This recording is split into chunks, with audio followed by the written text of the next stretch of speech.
Hello and welcome all of you. आज हम discuss करने वाले हैं हमारा नेक्स्ट इंपॉर्टेंट टॉपिक जो कि है basically IPC, inter process communication. ये क्या होता है, किस तरीके से वर्कआउट होता है। जब मैं बात करती हूँ आईपीसी की, तो बेसिकली इससे पहले प्रीवियस लेक्चर्स में हमने पढ़ा था व्हाट इज़ प्रोसेस। याद होगा आपको, प्रोग्राम इन एग्जीक्यूशन। ठीक है, हमने डिस्कस किया था प्रोग्राम इन एग्जीक्यूशन। बिल्कुल सिंपल सी डेफिनेशन पढ़ी थी हमने प्रोसेस की। ठीक है, अब बेसिकली प्रोसेस भी अपने आप में दो टाइप की होती है। प्रोसेस दो तरीके की होती है। एक होती है हमारी इंडिपेंडेंट प्रोसेस, एक होती है कोऑपरेटिंग प्रोसेस। दो डिफरेंट टाइप की प्रोसेस होती हैं। अब मैं बात करती हूँ, पहले इनको समझते हैं बेसिकली कि ये होते क्या है। इंडिपेंडेंट प्रोसेस की अगर मैं बात करूँ तो इंडिपेंडेंट प्रोसेस, जैसा कि इसके नेम से ही क्लियर हो रहा है, जो इंडिपेंडेंट प्रोसेस होती है वो अफेक्ट नहीं करती है। An independent process is not affected by the execution of other process. जो इंडिपेंडेंट प्रोसेस होती है वो अफेक्ट नहीं करती है किसी दूसरे प्रोसेस के एग्जीक्यूशन को, जैसे कि उसके नाम से क्लियर हो रहा है। जो कोई दूसरी प्रोसेस है जो एग्जीक्यूशन में है वो अफेक्ट नहीं कर सकती किसी भी इंडिपेंडेंट प्रोसेस को। बट जो कोऑपरेटिंग प्रोसेस होती है basically can be affected by the other executing process. जो कोऑपरेटिंग प्रोसेस है हो सकता है कि वो अफेक्ट हो जाए कोई दूसरी प्रोसेस जो एग्जीक्यूट हो रही है।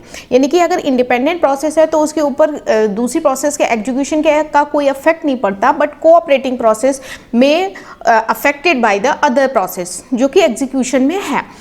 Through one thing that those processes जो होती हैं विच आर रनिंग इंडिपेंडेंटली। ये बात ठीक है कि हमें लगता है कि वो प्रोसेस इंडिपेंडेंटली ही रन कर रही हैं, उनका एग्जीक्यूशन जो होता है वो बहुत ही इफिशिएंटली हो रहा है। इन रियलिटी ऐसा हमें लगता है कि जो प्रोसेस है इंडिपेंडेंटली एग्जीक्यूट हो रही है, बहुत अच्छी इफिशिएंटली एग्जीक्यूट हो रही है, बट रियलिटी में क्या होता है, देयर आर मैनी सिचुएशन, बहुत सारी ऐसी सिचुएशंस होती हैं जिसमें क्या होता है, जो कोऑपरेटिंग प्रोसेस का जो नेचर होता है वो utilize for increasing computational speed, convenience and modularity. But in reality में क्या होता है, जो नेचर होता है, कोऑपरेटिव नेचर होता है, उसमें क्या होता है, increasing of the speed, sometime modularity को इंक्रीज करने के लिए क्या होता है कि कुछ प्रोसेस होती हैं जो ऑलरेडी एग्जीक्यूटिंग प्रोसेस को अफेक्ट कर देती हैं, तो उस टाइप की प्रोसेस को कोऑपरेटिंग प्रोसेस बोलेंगे और रिमेनिंग प्रोसेस इंडिपेंडेंट प्रोसेस। अब आगे बढ़ के देखते हैं कि इसमें होता क्या है। बेसिकली जो आईपीसी होती है, इंटर प्रोसेस कम्युनिकेशन, एक अपने आप में होता क्या है, ये एक मैकेनिज्म है। पहले मैंने आपको प्रोसेस क्यों बताई, क्योंकि कहीं ना कहीं ये बेस्ड है प्रोसेस पे, और ये आईपीसी है applicable for both independent process as well as cooperating process. Basic अगर मैं बोलूँ आईपीसी क्या है, तो आईपीसी अपने आप में एक मैकेनिज्म है जो कि हमें अलाउ करता है प्रोसेस को कम्युनिकेट करवाना एक दूसरे के साथ में और सिंक्रोनाइज करवाता है उनके एक्शन को। यानी कि आईपीसी अपने आप में एक मैकेनिज्म है जो कि क्या अलाउ करता है कि जो प्रोसेसेस हैं, ठीक है, एक से ज़्यादा जो प्रोसेसेस हैं वो आपस में कम्युनिकेट कर सकें, वो सिंक्रोनाइज कर सकें अपने एक्शंस को। तो इसके लिए क्या होता है, दो प्रोसेस के बीच में जब हम कम्युनिकेट करवाते हैं, ठीक है, the communication between these process, जब ये प्रोसेस आपस में कम्युनिकेट कर रही हैं तो कोई ना कोई मेथड यूज कर रही होंगी डेफिनेटली। जब दो ह्यूमन बीइंग से अगर हम कम्युनिकेट कर रहे हैं तो किसी न किसी प्रोसेस का, किसी न किसी मेथड का यूज कर रहे होंगे कम्युनिकेशन के लिए। उसी तरह से कोऑपरेटिंग इनके बीच में कम्युनिकेट कराना है तो हम दो तरीके से हम कम्युनिकेट करा सकते हैं। या तो हम शेयर्ड मेमोरी का यूज करके हम प्रोसेस को क्या कर सकते हैं, कम्युनिकेट करा सकते हैं, और या फिर मैसेज पासिंग के थ्रू भी हम कर सकते हैं। तो ये आईपीसी अपने आप में एक मैकेनिज्म है जो अलाउ करता है communication between the processes and synchronize their actions. इस प्रोसेस को डन करने के लिए we use two type of methods. First one is memory, shared memory, and second one is message passing, जैसे आपको यहाँ दिख रहा है। अब थोड़ा सा हम इलेबोरेट करती हूँ मैं कि शेयर्ड मेमोरी के थ्रू हम कैसे कर सकते हैं और मैसेज पासिंग के थ्रू हम कैसे कर सकते हैं। तो पहले देखते हैं हम शेयर्ड मेमोरी। शेयर्ड मेमोरी में क्या होता है, जैसे नाम से ही क्लियर हो रहा है, जैसे ये डायग्राम है, पहले आप ये देखो, इसमें क्या होता है, हम मेमोरी को शेयर कर रहे हैं। ये हमारी मेमोरी है, ये सिंगल मेमोरी है। अब ये मेमोरी डिफरेंट प्रोसेस के बीच में शेयर हो रही है। ये क्या है, सीपीयूज हैं डिफरेंट, और ये किस तरीके से शेयर हो रही है, ये बीच में एक बस है, ठीक है। ये क्या हेल्प कर रही है कि शेयरिंग में हेल्प कर रही है।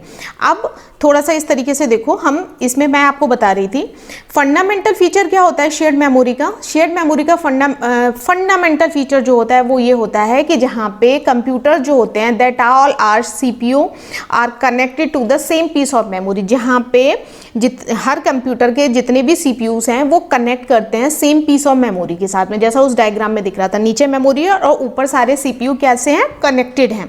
लेकिन कनेक्टेड भी वो किसकी हेल्प से हुए हैं, बस की हेल्प से। वो आगे आएगा, देखिए आप। This is achieved by having memory बस। ये तभी हो सकता है जब हमारे पास एक बस हो और बस की हेल्प से हम सबको कनेक्ट कर सकते हैं। दैट टेक रिक्वेस्ट, बस क्या करती है बेसिकली, बस का काम होता है वो टेक करती है किसको, रिक्वेस्ट को, ठीक है, for the data from multiple sources. जो बस होती है वो रिक्वेस्ट करती है, टेक डेटा, वो रिक्वेस्ट जो भी उसके पास आ रही है डेटा की, और उसे मल्टीपल सोर्सेज से वो उसे कलेक्ट किया, उसके बाद उसने डेटा को फैच किया सिंगल पीस ऑफ मेमोरी, ठीक है, उस मेमोरी से उसने फैच कर लिया। तो द टर्म बस जो होता है वो कहाँ से आया है, बेसिकली एक लैटिन वर्ड है जो क्या इंडिकेट करता है कि रिसोर्स जो है, जो हमारी मेमोरी है सिंगल, वो शेयर हो रही है मल्टीपल CPU के बीच में, जैसा उस डायग्राम में क्लियरली दिख रहा था, ठीक है। तो यहाँ पे क्या होता है, बस क्या करती है, रिक्वेस्ट, जो भी डेटा की रिक्वेस्ट आ रही है डिफरेंट सोर्सेज से, वो उसने कलेक्ट की और एक वहाँ से मेमोरी के सिंगल पीस से उस डेटा को फैच किया और सभी को प्रोवाइड करा दिया। ये फीचर्स हो गया, जिससे क्या हुआ, जो मेमोरी है वो शेयर हो गई डिफरेंट CPU के बीच में।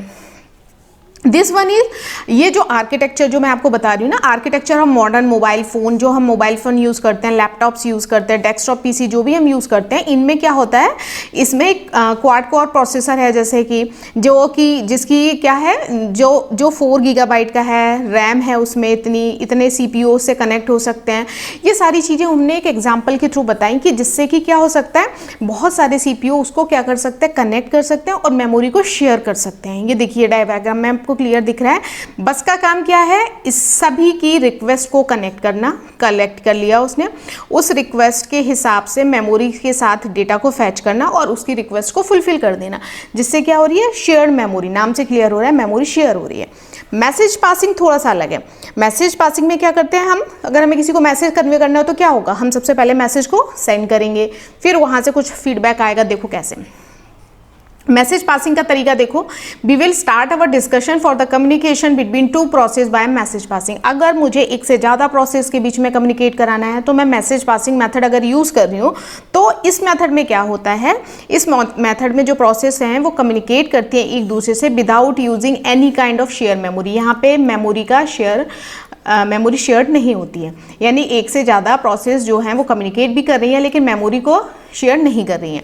अब कैसे, अब मैं आपको एग्जांपल से समझाती हूँ। फॉर एग्जांपल 2 प्रोसेस है मेरे पास, एक P1 है, एक P2 है। 2 प्रोसेस हैं, एक दूसरे के साथ भाई कम्युनिकेट करना चाहती हैं। P1 P2 को कुछ कहना चाहता है, P2 P1 को कुछ कहना चाहता है, कम्युनिकेट करना चाहती हैं। तो जब भी कोई कम्युनिकेशन हो रहा होता है, तो कंप्यूटर नेटवर्क में भी आपको मैंने बताया था, जब भी कम्युनिकेशन हमें कराना है किन्हीं भी 2 प्रोसेसेस के बीच में, तो सबसे पहले क्या होता है, सबसे पहले एक लिंक स्टैब्लिश होता है दोनों के बीच में। जब वो लिंक इस्टेब्लिश हो गया, तब उसके बाद क्या होता है, स्टार्ट होता है कम्युनिकेशन, मतलब एक्सचेंज आप शुरू कर सकते हो। जो भी आपको कम्युनिकेट करना है वो मैसेज आप एक्सचेंज कर सकते हो, ठीक है। उसके बाद मैसेज सेंड भी होता है, मैसेज रिसीव भी होता है, और जब हमारा कम्युनिकेशन डन हो जाता है तो हमें लिंक को या कनेक्शन को क्लोज करना पड़ता है। यानी कि इसमें क्या होना है, सबसे पहले हम कम्युनिकेशन लिंक को स्टैब्लिश करेंगे। अब ये ऐसा हो सकता है कि लिंक ऑलरेडी एग्जिस्ट कर रही है, तो हमें उसे बार बार स्टैब्लिश करने की ज़रूरत नहीं है। लिंक एक बार स्टैब्लिश हो गया तो उसके बाद हम कम्युनिकेशन को कंटिन्यू कर सकते हैं। तो अगर लिंक स्टैब्लिश है, we don't need to create again and again links, ठीक है। उसके बाद लिंक के बाद हमने स्टार्ट कर दिया एक्सचेंज मैसेजेस, हमने अपने मैसेज भेजना स्टार्ट कर दिए। जब हम अपने मैसेज को एक्सचेंज कर रहे हैं तो basically we need to at least 2 primitives, हमारे पास 2 प्रिमिटिव्स होने चाहिए। एक होना चाहिए सेंडर और एक होना रिसीवर, तभी तो हम कम्युनिकेट करेंगे। मान लो P1 कुछ सेंड करेगा तभी P2 कुछ रिसीव करेगा, और ये वाइस वर्सा भी हो सकता है, P2 कुछ सेंड कर रहा है तो P1 रिसीव कर रहा है, हो सकता है, बिल्कुल हो सकता है।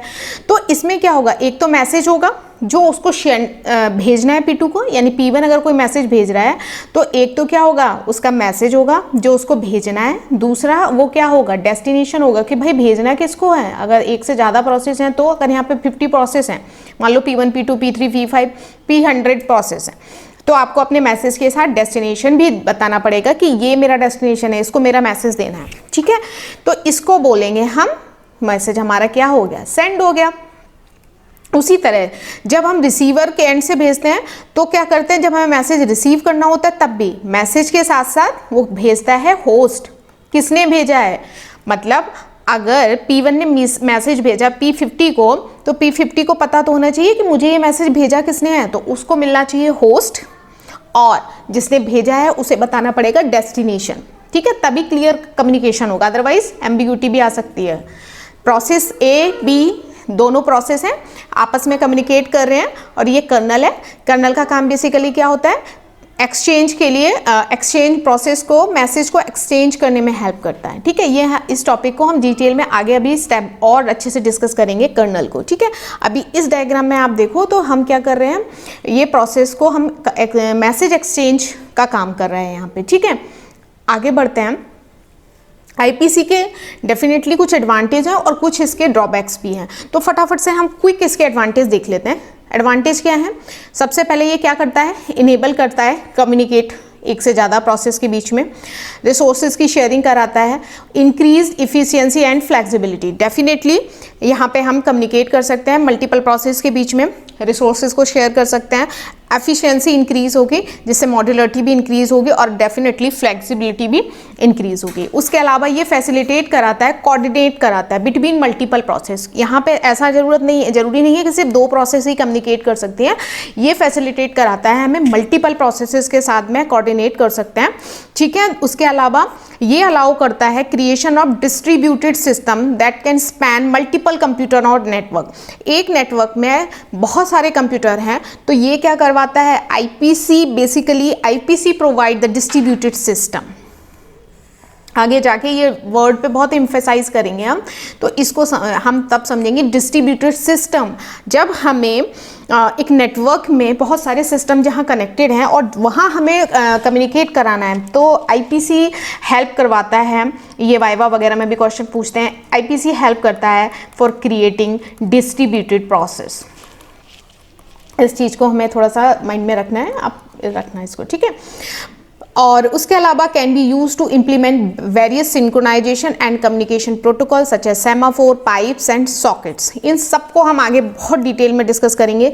सेमाफोर अपने आप में वेरिएबल्स होते हैं, पाइप्स होते हैं और सॉकेट्स होते हैं, ये सारे क्या होते हैं, वेरिएबल्स भी हैं, ठीक है।